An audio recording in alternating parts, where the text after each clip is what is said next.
Yo, what up? It's your boy Kai, aka Fervent Alchemist, and I'm back again with another deck tech. And before we get into anything, I would just like to ask you to like and subscribe if you enjoy the vibes here on the channel, or you want to build this deck yourself. Make sure to check out the detail below for the TCG Player affiliate link and support your boy on the channel.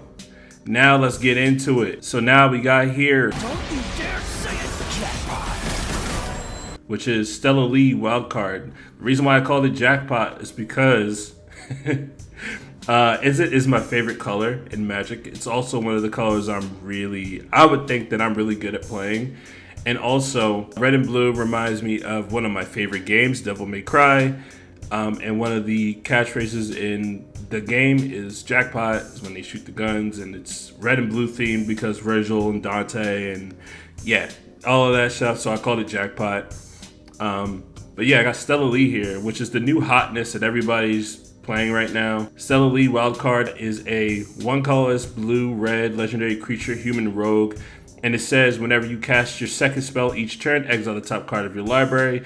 Until the end of your next turn, you may play that card. And as the tap ability, copy target instant or sorcery spell you control. You may choose new targets for the copy. Activate only if you cast 3 or more spells this turn. I know that part seems kind of weird, like how the fuck are you going to cast 3 or more spells this turn? Well, I'm going to show you that it's not really that hard. I'm not actually going to show you. I'm just going to tell you it's not that hard. I promise it's not that hard. Because when I was initially looking at this, I was like, I don't really want to play Stella like that. But it's really not that hard to cast 3 spells. Everybody casts 3 spells. There's a reason why Mindbreak Trap exists, because people play 3 spells and they expect, they expect them all to resolve. So when you have Stella Lee on board, your third spell is going to win you the game. To celebrate my return to Izzet, I'm going to play Stella Lee. I haven't played Izzet in like 7 years, so I'm very excited to be back playing Izzet. So let's get it. I'm just going to go down the list. It's going to be a really quick deck tech because, you got all the artifacts here, the typical artifact suite. Everybody's seen all these cards before, but I'm going to get into the hotness. We got Ral Storm Conduit. Ral Storm Conduit is a card I've been fond of. I played this last month in Punt City, and it was in my Holden Paco build. I'll link the video in this video, and I'll show you that, I talked about Ral a decent bit. But Ral is here because it has the static ability of whenever you cast or copy an instant or sorcery spell, Ral Storm Conduit deals 1 damage to target opponent or planeswalker. So Stella Lee and the combo, you're going to be casting and copying lots of instants and sorceries. So even if you have a instant or sorcery that you can copy over and over again, Ral's still going to close out the game for you, and they're going to kill your opponents. So that's why Ral's in the deck. We're going to go into the creature street here. There's not that many creatures, about 6 creatures. You got Ragavan for mana, Baral for mana, Dockside for mana, Bergie for mana, and also for Harnfell. You don't see a lot of people playing Harnfell a lot, so me as a Izzet boy at heart, I really love Harnfell because it does the whole manual storm thing, and I can do this without Stella on board. You got Simian Spirit Guide, and you got Spellseeker as the tutor. And also, I just want to add that Baral is a card that I love because I really love Mono Blue. I used to play Naru Meha. That was my first deck that I brought into the cEDH metagame. And yeah, Baral was an all-star in that deck and made every instant and sorcery cost 1 less. I'm used to playing control, so, getting or looting after every spell that you countered is pretty cool, and I'm used to that, and that's where my comfort zone is. So let's move on to the sorceries. Claim the Firstborn. I have the Japanese version up because I'm a fucking weeb. Weeaboos! Claim the Firstborn is a red sorcery. Gain control of target creature with mana value 3 or less until end of turn. To tap that creature, it gains haste until end of turn. If you don't know, this card goes infinite with Stella. It just gives it, you can gain control of Stella, and then you can copy it as your third spell for the turn. And you can copy. Like I said with Ral, you can kill everybody with Ral. Or it just gives Stella haste, or it could just gain control of a Dranth Magistrate if you can't get Stella on board, or if you just want to go ahead and win with Breach. Claim the Firstborn is an excellent card. There's a lot of creatures that are under CMC3 that you might want to have. Some may argue like, yeah, you're not on expedite or anything like that, but like, you know, Claim the Firstborn is where it's at, in my opinion. It hasn't done me wrong yet, and I'm willing to change my opinion in the future. Finale of Promise. This is a really cool card. This is the you mostly see this card in a Nala, but Finale of Promise is an X red sorcery. You may cast up to one target instant and or up to one target sorcery card from your graveyard, each with converted mana cost X or less without paying their mana cost. If a card cast this way will be put into your graveyard this turn, exile it instead. If X is 10 or more, copy each of those spells twice. You may choose new targets for the copies. You're probably not going to get to that 10 mana mark. You're probably not going to get to it. So forget about that. This is just a recursion piece to get your combo pieces down. Also, casting 2 spells off of this meets your 3 spell requirement to go ahead and win the game. So Finale of Promise being the first spell, your second spell being the other spell in your graveyard, and the third one will be the other third spell. So if you get stopped or something like that, somebody counters your Cerulean Wisp or whatever, then you can go ahead and just cast this and then go ahead and try to win the game again. Last chance. I'm going to go ahead and go over the other extra turn spells. Last Chance, Warrior's Oath, and also Final Fortune are in this deck. You might ask, wow, that's way too much. Or you might just say, wow, that's way too much, Kai. Why the fuck are you playing 3 extra turn spells? How you know you're going to win on that extra turn? Well, I have something here. These spells are also extra turns. They're just time walks in this deck. And I'm going to show you why later. You got Anger of the Gods here. This is a Narset card that I'm quite fond of. But this one might come out for Pyrokinesis, which is also one of my favorite cards. And, well, it will come out for Pyrokinesis because I actually really want to try it because I fucking love that card so much. You got Twisted Fealty. This is one of the win conditions. Gain control of target creature until end of turn. Untap that creature. It gains haste until end of turn. Create a Wicked Roll token attached to up to one target creature.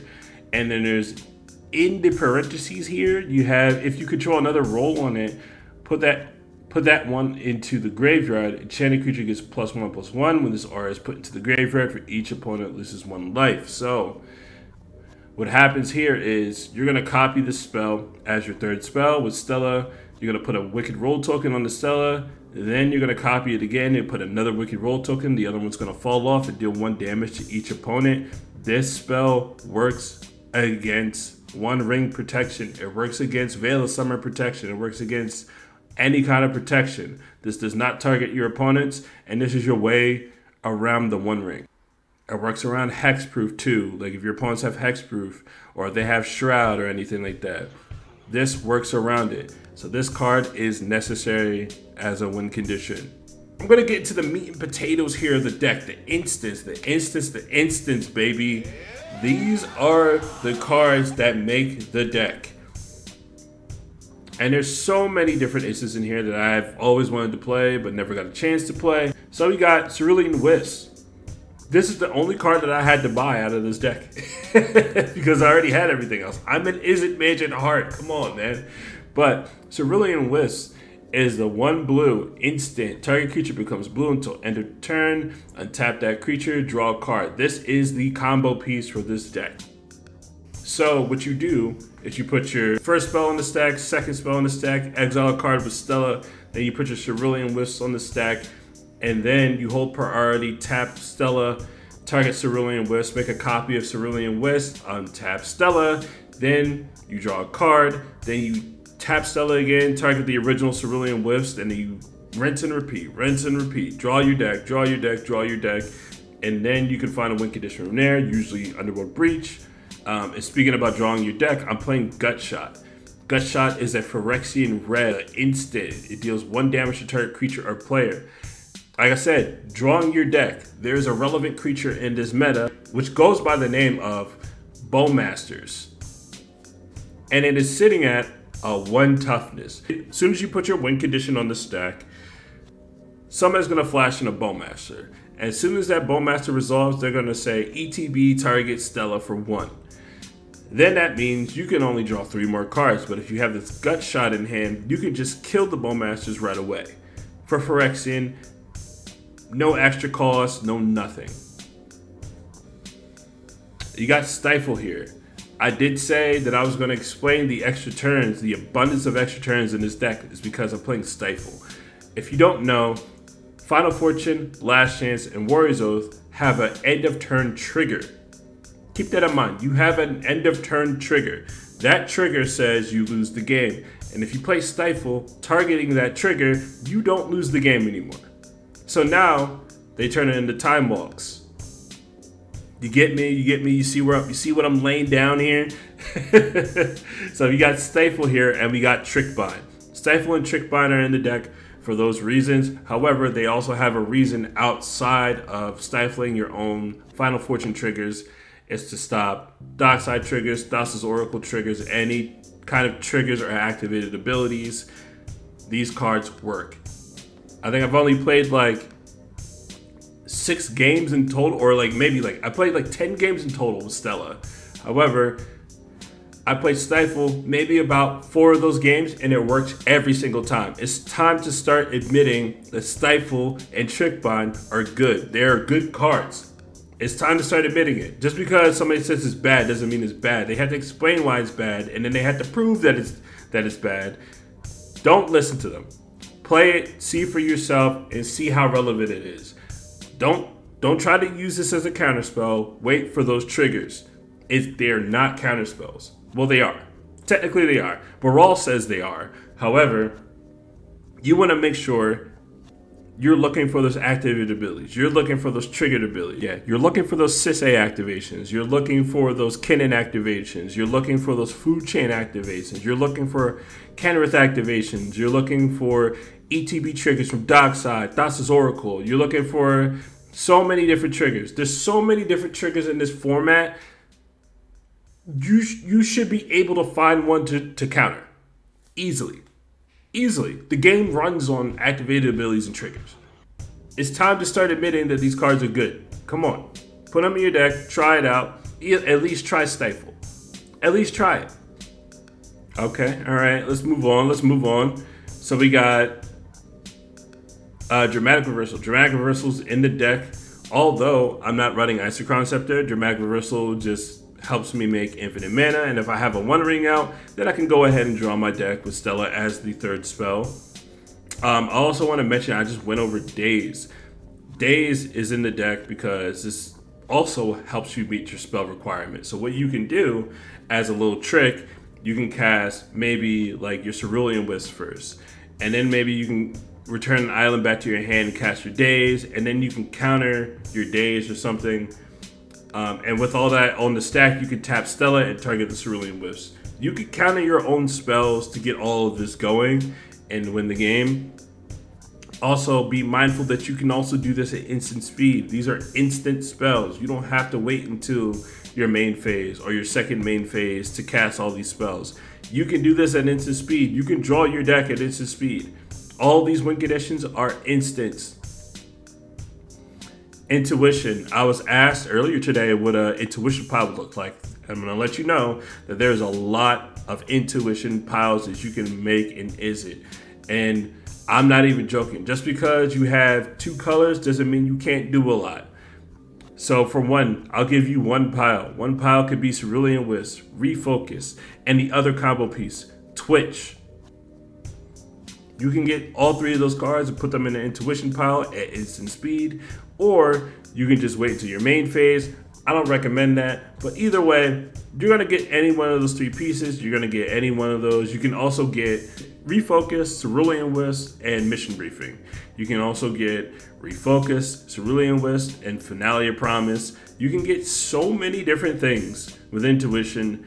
You just have to think outside the box. There is no one pile that you have to get with intuition. You have to understand your deck, and you have to know that there are so many piles that you can get because of the redundancy. And that's the key word. The key word of this deck is redundancy. A lot of these cards in the deck do the same thing. And we got Invoke Calamity. This is a card I've been really back and forth on. I fucking love this card, honestly. Invoke Calamity is 1 and 4 red instant. You may cast up to 2 instant and or sorcery spells with total mana value 6 or less from your graveyard and or hand without paying their mana cost. If those spells would be put into your graveyard, exile them instead. Exile Invoke Calamity. This one, as soon as you put it on this deck, that's spell 1. As soon as you hit your second and your third spell, that's game. This spell will just give you the game right there and there. It's also a recursion piece. This spell is excellent. Excellent, excellent, excellent. If you're not running this, maybe you should. Or just give it a shot. You know, I'm not going to say that you should. I think you should just give it a shot and see how it works out for you. Sometimes the 4 red is a little hard to come across, but I think you'll be fine. Firemind Foresight. This is the only pet card I've ever brought to a deck. This is the only pet card I've ever brought to a deck. Firemind's Foresight. Because 7 years ago, I used to play Mizzix of the Is Magnus. That was the last Is It deck I ever played in EDH actually. But Firemind's Foresight was the premier card that you used to run in Mizzix. And I'm bringing it back. And I fucking love this card.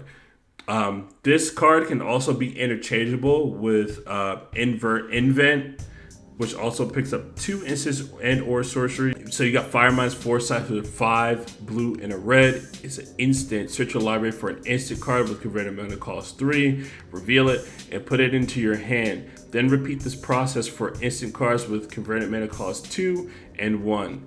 Then shuffle your library. Like I said, Intuition, Firemind's Foresight. Firemind's Foresight finds Twitch on 3. It finds Refocus on 2, and it finds Cerulean Wisps on 1. Also, this can find Deflecting Swat, Refocus, and maybe like a 1 mana counter spell. It can find Twitch, Final Fortune, and maybe a Lightning Bolt to get rid of like a Drant or something like that. It only finds instants, so I just want you to be aware of that.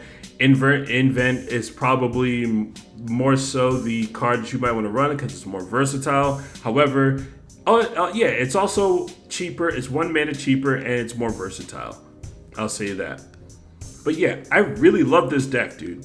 I really love this deck. And also, yeah, it's such a great deck. Don't be scared of this 22 land count, by the way. Don't be fucking scared of this. It's fine. Don't worry about it. Just mulligan really well, and you'll be fine. But yeah, I really love this deck. This deck is going to be a keeper in my books. But if you enjoy everything you've seen here on the channel today, and if you like the deck, or if you like the vibes, make sure to give me a like or subscribe on the channel here. Check out all of my links in the description below. And also, just say what's up. What's up? I'll catch you later in the next one. Peace.